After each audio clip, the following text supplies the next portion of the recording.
അങ്ങനെ ഞങ്ങൾ കൽപ്പറ്റ അക്വാ ടണലിലേക്കാണ് കേട്ടോ. ഞങ്ങളുടെ ഐശ്വര്യ കൂടുതലുണ്ട്. ഞങ്ങൾ വരുമ്പോഴേക്കും മഴ കാരണം റൈഡ്സ് ഒക്കെ ക്ലോസ് ആയിരുന്നു. ഈ കുരുപ്പങ്ങളൊക്കെ നേരത്തെ തന്നെ വണ്ടിയിൽ വന്നതാ. ഓരോ ആദ്യം തന്നെ അത് റൈഡൊക്കെ പൂട്ടിയ സങ്കടം ഉണ്ടെങ്കിലും ഞാൻ ഇത് എക്സ്പീരിയൻസ് ചെയ്യാനാട്ടോ വന്നത്.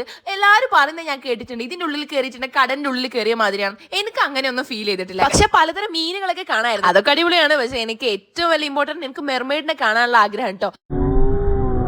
ഇവർക്കൊക്കെ എന്താ ഒരു ഹാപ്പിനെസ്. എന്റെ കണ്ണ് മെർമെയ്ഡിനേക്കാൾ കൂടുതൽ വാവിന്റെ മുഖത്തായിരുന്നു ഗൈസ്. ഏതായാലും ഇത് നല്ലൊരു എക്സ്പീരിയൻസ് ആയിരുന്നു. എനിക്കൊന്നും ഉമ്മ നിൽക്കില്ല, കുട്ടിയൊക്കെ ഉമ്മ കൊടുക്കണ്ടായിരുന്നു. പിന്നെ നിങ്ങൾക്ക് തിന്നാൻ വാങ്ങാൻ വിചാരിച്ച് ഞങ്ങൾ പൂളപ്പുരൊക്കെ വാങ്ങി. പിന്നെ നല്ല ക്യൂട്ട് ഹെയർ ക്ലിപ്സ് ഒക്കെ കണ്ടിട്ടുണ്ടായിരുന്നു. പിന്നെയാണ് മെയിൻ സംഭവം, ദ ഗോസ്റ്റ് ഹൗസ്. ഈ ഒരു സംഭവം എക്സ്പീരിയൻസ് ചെയ്യണമെന്ന് ഞാൻ പല പ്രാവശ്യം വിചാരിച്ചതാ. ഇത് ശരിക്കും അടിപൊളിയായിരുന്നു കേട്ടോ. എനിക്ക് പണ്ട് ഇങ്ങനെ ഹൊറർ ഫിലിംസ് ഒക്കെ ഭയങ്കര ഇഷ്ടം, അതുകൊണ്ട് നല്ലൊരു എക്സ്പീരിയൻസ് ആയിരുന്നു അത്. ഏതായാലും ഇന്നത്തെ ദിവസം അടിപൊളി. അപ്പൊ അതൊക്കെ കഴിഞ്ഞ് ഞങ്ങൾ തിരിച്ചിട്ടോ. പിന്നെ തിരിച്ചു പോകുമ്പോൾ ഈ കുരുപ്പങ്ങൾ എല്ലാവരും ഉണ്ടായിരുന്നു. അപ്പൊ ഇന്നത്തേക്കുള്ളതായിക്ക് ഓക്കെ ബൈ.